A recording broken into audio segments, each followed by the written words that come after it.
But does he know where it's at? Does he know how to please you? But does he know where you're at? I know you think you got something new. What you want, can he give it to you? Hey everybody, welcome back. Psychedelic here. Acid Archive Diaries number 13. Let's dive in. So a little switch up here for today's video. I was actually planning on doing maybe a folk singer-songwriter LP. That might be the next Acid Archive entry. For some reason I just wanted to do this one first. I really don't know why. It just seemed a little easier to do this one today. And it was certainly on the list for sure. And just wanted to highlight this one. So we're doing it. This is Maximillian, self-titled, from 1969 on the ABC record label. And as you can tell by looking at this one has aged pretty well for an original copy. This one certainly suffers for some ring wear, and I've owned this one for about 10 years now, and I think the most I've ever done was maybe, this is kind of brand new, a little on the bottom there, so it's survived pretty well in the collection, you know, for 10 years. But I certainly paid up for this one back in the day. You know, I think it was something with the fisheye lens with the brothers crucified on the flower crosses was just eye-catching to me. I was like, what's going on here? And at the time I was kind of in the hard rock power trio kind of vein, really digging on Blue Cheer heavily at the time, and I still am. But of course at that time, you know, my Psych collection was very like just fingers length stack that I had, and I don't know, this one kind of drew me in, and I certainly overpaid for this one. I think nowadays, I mean, considering the condition on this, might veer more towards $100, but it kind of ventures between 50 to $100. I've definitely seen it out in the wild, in Omaha and a few other places, I think. This actually got reissued on Writing Easy Records a couple years ago, I think now, 2022, on pink vinyl. And it's kind of funny because in Kansas City last year, one of my favorite record shops, I forget the name, but it was one of the better shops in town, was actually playing this, and I thought it was an original copy.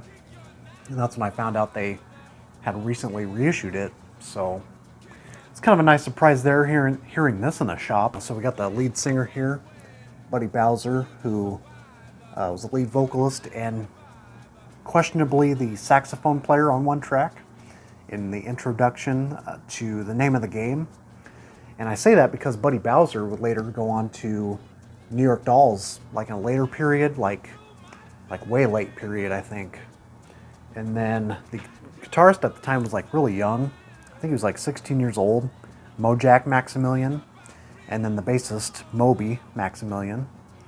They all kind of go by Maximillian, like as if they're, well, they are brothers, but literally brothers in the band. As far as the other two, I'm not sure I don't think they went on to do very much as far as, you know, making record releases, to my knowledge. But there's actually a drummer uncredited on this, which is Jerry Nolan, also of the New York Dolls. So there's a little bit of a New York Dolls connection here to this, and they're based out of New York State. First off, you know, editor's note, this record doesn't really get much of a good rep, I guess. Maybe in some circles it does. In my circle it does. But generally speaking, I think a lot of people would be like, you know, as far as listening to it, they'd be questioning, is this like a private press? Because the mixing job on this and some of the performances are not exactly, you know, top rate by any means. It almost makes you question, how did these guys even get a major label record deal? And due to the producer, is that right?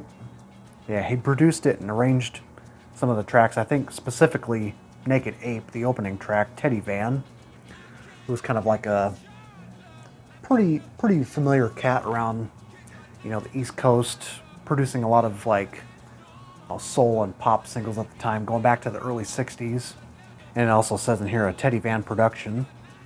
It's got some photography and liner design credits as well.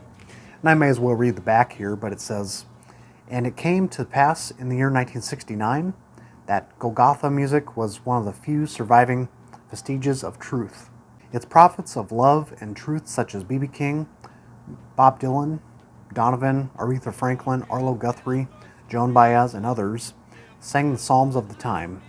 The crucifixion of the social heroes of the day, such as Dr. Martin Luther King Jr., President John F. Kennedy, Malcolm X, and Senator Robert F. Kennedy, has made even bigger demands on the importance and value of music, thus creating new prophets of love and truth. Behold, Maximillian. Lo, Teddy Van, producer. It's got the tracks on the back as well. Some kind of cool illustration there. Different symbols of the times. So musically, what do we got here? I would say primarily, the psych trippiness aspects are pretty marginal, pretty low on this one. And it's a lot more focused, like blues-based, sort of heavy-edged blues rock on here. Taking some focus from, Bo Diddley, obviously Hendrix at the time. Maybe just a dash of some early Funkadelic moves on here. I don't even know if Funkadelic had released their record at the time, the first one, but it definitely channels in that kind of energetic side and, sort of like a power trio type of bag here as well. Even though it's not necessarily a power trio, they certainly kind of, make you think that, I suppose. And I guess I read somewhere that Teddy and Jerry Nolan maybe didn't get along in the studio, so they kind of mixed his drums a little lower in spots. I don't know if that's true, but it's just some allegations thrown out there. But as far as tracks go, the first track is really horrendous. The first track, Naked Ape, it's got these kind of string arrangements, and it's got this kind of Ray Charles kind of organ sounds, and lyrically it's pretty bad. The vocals on that are pretty horrendous as well. It's not a very good start to the record, so just be aware going into this one. But the second track gets a little better with Kickin' 9 to 5. It's got a cool open drum break on there. Again, working that with that Bo Diddley sort of blues lick going on throughout the whole track.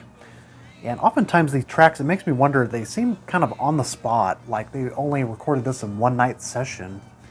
It sounds very rushed, and like they just kind of did these few different verses, kind of improvised a little bit, gave the musicians, a few different cues to go off of, and wrapped it up for the day, or for the night. At least that's what it comes off of for me. Scar on My Memory has a little more like fuzz bass in that tune.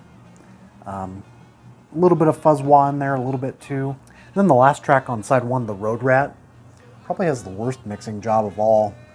The padding in the room, and you can hear the musical cues, like them kind of starting up the track.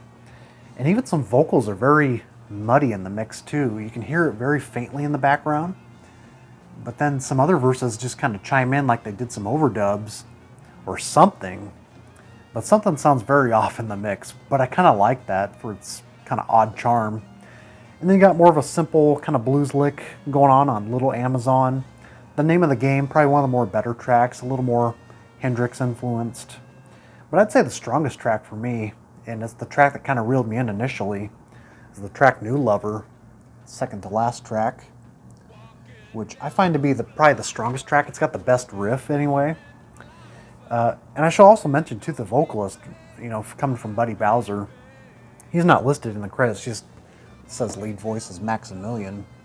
But Buddy Bowser, he's got this kind of strange like Mick Jagger impression going on.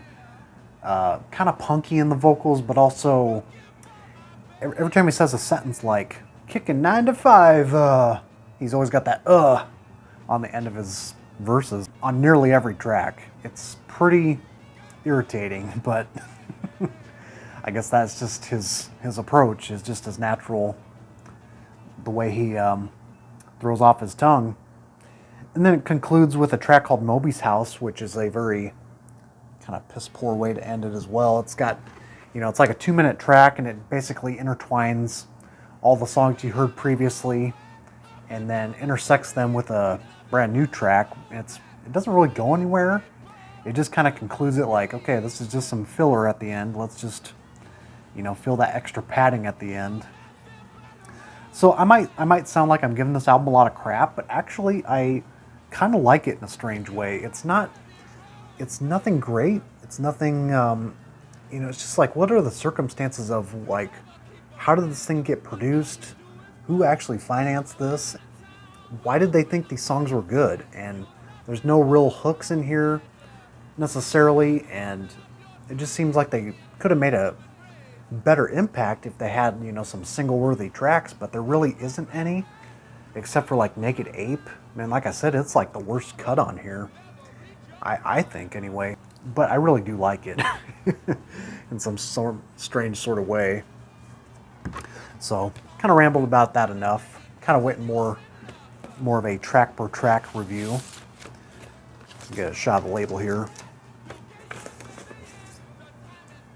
There's definitely some major label releases. It's almost like, how did these guys get signed? I guess Teddy Van, at the time, he was pretty open to some young acts around the area to give them a shot at opportunity, especially in the black culture. You had bands like the Chambers Brothers and a few other acts at the time, getting kind of this, soulful approach, but kind of mixing in with the genre. It's certainly of the time. It's got that counterculture sort of vibe to it, but at the same time, it doesn't necessarily nail all of the goals that I think it's set out to be. But let's get a Acid Archive reading here. I got actually not read it. I just pulled it up here. So Maximillian, New York State, gets the 1 rarity, but it probably still sits around that. It says here, this is remarkably inept for a major label release. It's certainly wasted and is full of fuzz guitar as well as organ. I mean, the first track's got organ.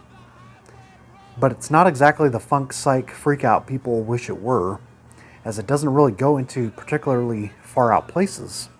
Add that to the lack of chops and go nowhere soloing, and ultimately it's pretty boring. It's a pretty blunt review there from Mr. A.M. Aaron Malinsky. Yeah, I forgot to mention, there are definitely some funky aspects too. I mean, naturally, it's got some pretty cool grooves laid out here and there. But like I said, I think the track New Lover probably lands the best. But again, those musical cues kind of blend in. They're pretty hard to ignore. Pretty easy to hear in the mix. But at the time, things were so much easy going, easy flowing. There was obviously going to be some mistakes in the mastering and such. And they certainly linger on this one as well. Not only with the musicianship, but the production itself is pretty sketchy as well. So anyways, I still love it though. It's kind of a love-hate relationship with it. I actually reached out to the guitar player on Facebook years ago. I think he was like 16 at the time, so pretty young. But he's got some fairly good chops. He's pretty limited to his playing. But yet, I asked, a little bit about the backstory and couldn't seem to find very much info. I don't know if he ever responded to my message years ago, but he read it at least. So he knew that certainly some people were, asking about it. And his profile picture was him in later years playing guitar, so he never really gave up on it, it seems like. And there is an old photograph I saw of Maximillian, or at least 2 of the members. It was kind of like a crumpled up photo. I wish I could insert the photo, but it was kind of a rare find. I don't remember how I found it. I think I found it through like a blog spot or something. But it's kind of a cool photograph. I wish we kind of had a little more insight about the sessions here and there, but maybe it's all described in Writing Easy release. I'm not really sure. But that covers this one in the Acid Archive entry, Maximillian. I certainly recommend it, if you're still into that kind of funky world of obscure, early blaxploitation psych rock going on. But certainly more in the, kind of funky blues rock territory with kind of a heavy edge to it. So that about wraps her up. So take care, and we shall see you soon.